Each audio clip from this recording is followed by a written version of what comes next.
Max out the cause card, the omnipotence of precursors, written by Khatzumoto, posted in April of 2011.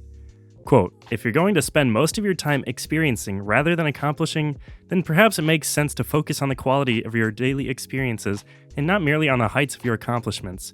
Quoted from Steve Pavlina. Next quote, the key to victory is not to choose a path to victory, but to choose so that all paths lead to a victory. Quoted from Cavillo in the Vor game. Last quote, you can never climb in vain. Either you will reach a point higher up today, or you will be training your powers so that you will be able to climb higher tomorrow. Quoted from Friedrich Nietzsche. We're often told to go after what we want. But what if what we want is far away? What if it's not within our control? What then? Are we just SOL? Do we just give up? Yes. Kind of. If you want to get what you want, stop trying to get what you want. Confusing? Stick with me for a bit. If you desire certain effects, stop desiring them. If you love certain results, stop loving them. If you want to achieve something, some goal, some aspiration, then stop trying to achieve it.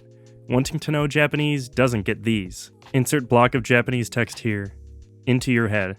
Wanting to get there doesn't get you there. Trying to get there doesn't get you there. It just gets you tired. Trying to reach just makes you pull muscles.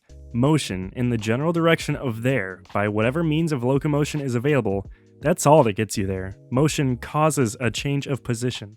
If you want certain favorable effects, do not fall in love with those effects. Fall in love with their causes.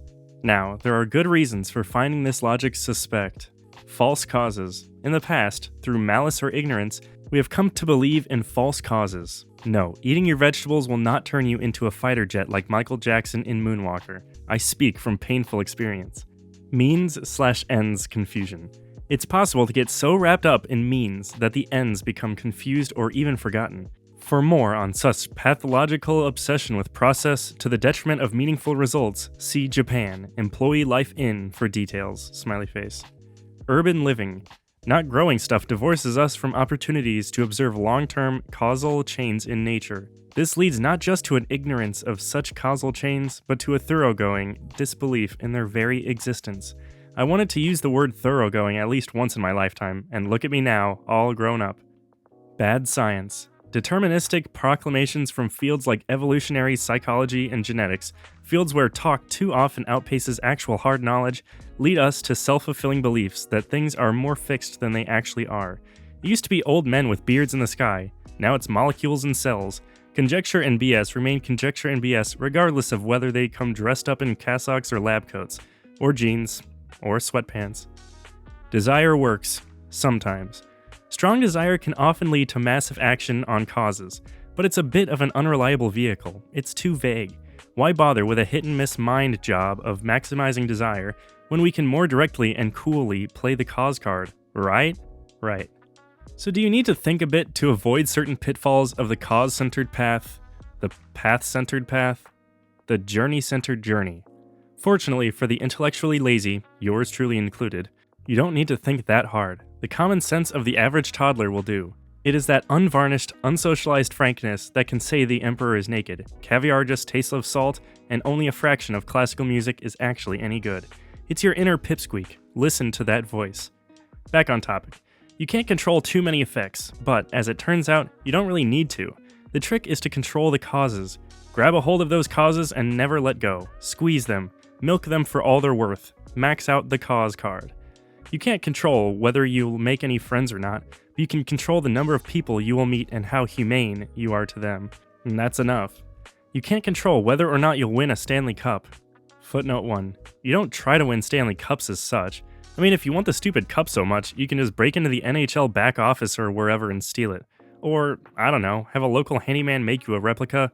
Bottle mine, it's an oversized cup named after some English geezer called Stanley. Really, who gives a crap? You don't try to win Stanley Cups. You just go to practice more and learn to skate and puck handle better. You eat well, you exercise, you play, and maybe you put the puck over the line more times than other groups of people, and then they let you touch the shiny object. The point is, you were having fun playing hockey, you focused on cause. End footnote. But you can control the number of hours you spend on the ice, messing around with puck, net, and cones. That's enough.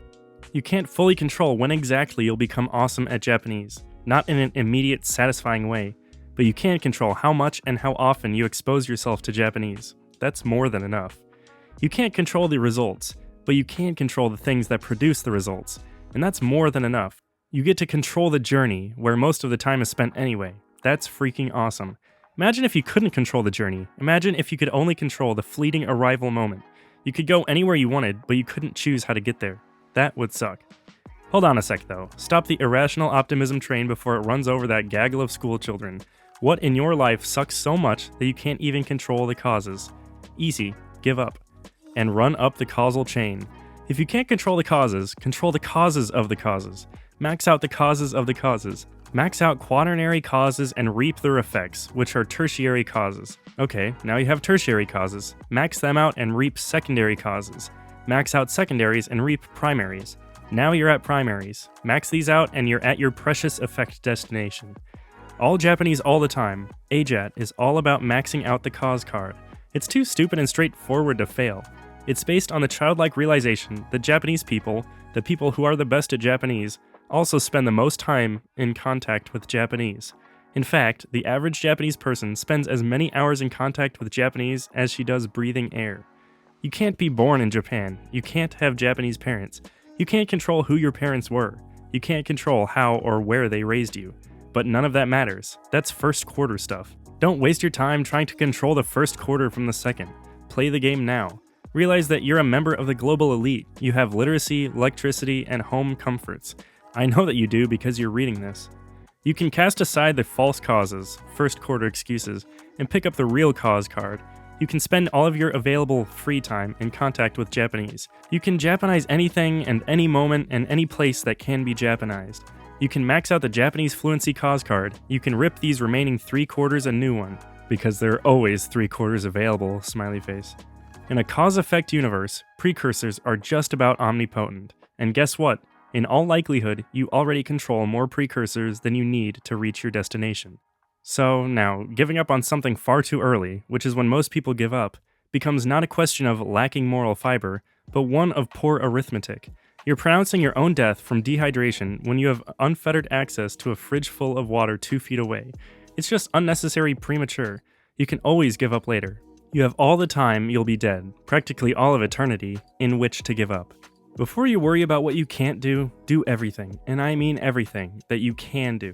Before you worry about all the resources and abilities you don't have, first, exhaust the resources and options that are immediately at your disposal. You haven't paid your dues. Footnote 2.